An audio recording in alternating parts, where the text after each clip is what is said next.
मेरे राम जी। अनुकूलस्य संकल्प, ये संकल्प कर लो कि अब हमारा जीवन भगवान के अनुकूल होगा। देखो हम जिनकी शरण में जाएं, अगर हम उनकी अनुकूलता न रहे, मान लो हम शिक्षक के यहाँ कोई विद्यार्थी है, विद्यार्थी कहे से गुरुजी मैं आपको बहुत मानता हूँ, और शिक्षक की बात ना माने, उनके अनुकूल ना जीवन में बिताए, उनके अनुकूल पढ़ाई ना करे, तो क्या वो अच्छा विद्यार्थी माना जाएगा?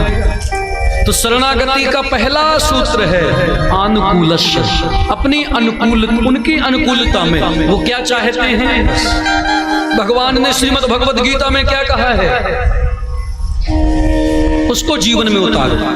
शास्त्रों में क्या आया है, भगवान कैसे जीवन को पसंद करते हैं, कैसे भक्तों को चाहते हैं, ठाकुर जी की अनुकूलता किसमें है।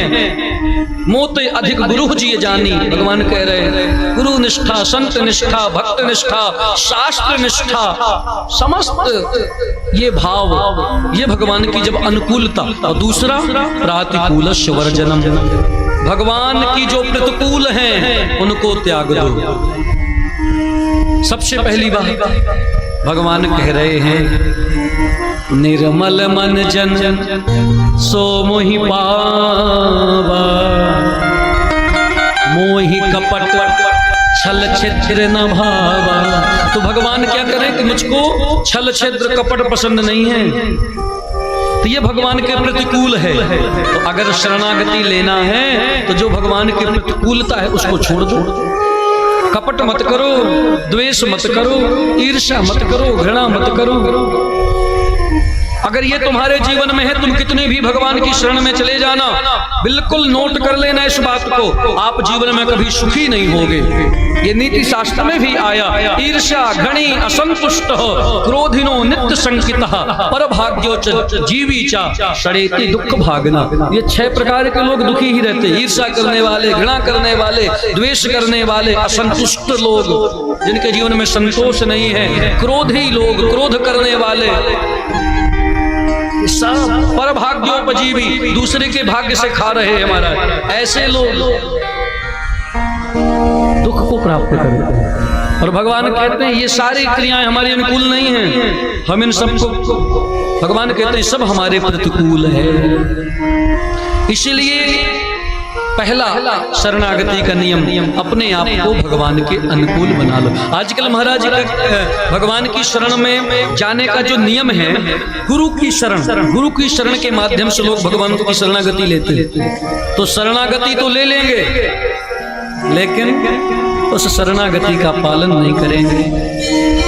और जब शरणागति का पालन नहीं होगा तो यहीं से सिद्ध हो गया कि तुम भगवान के प्रतिकूल जा रहे हो, अभी तुमने शरणागति स्वीकारी नहीं। गुरुजी ने मंत्र दिया, मंत्र का जप करो। गुरुजी ने कंठी दी, बेटा तुलसी धारण करो। गुरुजी ने कहा बेटा तिलक लगाओ, सब छोड़ रहे हो और कह रहे हो हम भगवान की शरण में हैं। मोते अधिक गुरु जी जान, ये निष्ठा नहीं। अगर आप उनके प्रतिकूल हो तो शरणागति स्वीकार। क्या खाना है, क्या नहीं खाना चाहिए, कैसे रहना है, कैसे नहीं रहना, ये सारी चीजें। तीसरा लक्षण रक्षिष्यति विश्वासो, एक विश्वास होना चाहिए। जब ये दोनों चीज तुम्हारे जीवन में आएंगी ना, तो तीसरा अपने आप आ जाएगा। हर परिस्थिति में अब भगवान हमारी रक्षा करेंगे, ये विश्वास। जब ये विश्वास होगा ना, यही विश्वास था कि मीरा भाई जहर पी गई, और कुछ नहीं था, वो जहर ही था, लेकिन उनको विश्वास था कि नहीं, अगर देने वाले ने कहा है कि ये गिरधर कृष्ण का प्रसाद है, अमृत है, तू पी जा, तो बस मुझे विश्वास है गिरधर का ही प्रसाद है, और pी गई। ये विश्वास का फल कि मीराबाई को जहर पीने पर भी कुछ नहीं हुआ, लेकिन विश्वास लोगों को नहीं हमारा।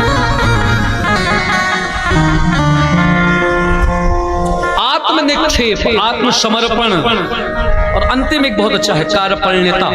कार्यपरिणता माने अकिंचन भाव, दैन्य भाव, सरलता में दैन्य, दीन बन जाओ बस।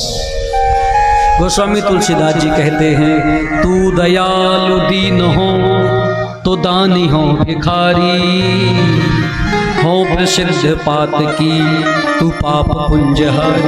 हे भगवान मेरे जैसा कोई पातकी नहीं, पातकी माने पापी नहीं, आप दयालु। सूरदास जी कहते हैं मोसम कौन कुटिल खल कामी। तो क्या ये लोग खल कामी थे क्या? अरे ये लोग साक्षात भगवत प्राप्त महापुरुष हैं। ये स्वयं को ये कार्पण्य जो शरणागति है उसको प्रकट करके हम आप लोगों को शिक्षा दे रहे हैं। आजकल 2-4 माला करने लगे तो महाराज स्वयं को भक्त, और बड़े बड़े महात्मा कह रहे हैं हम जैसा कोई कुटिल कामी नहीं भगवान, मैं सबसे बड़ा अधम हूं। जे ही ताने दियो ताहि बिसरायो, ऐसो नमक हरामी मोसम कौन कुटिल खल कामी। ये नैत्यानुसंधान है, स्वयं को नैत्य भाव, नीच भाव, भगवान की शरणागति, कार्यप्रणता, इस प्रकार से जो शरण में आ जाए तब फिर तुमको भगवान के यहाँ नहीं जाना पड़ेगा, भगवान स्वयं तुम्हारे घर आएंगे।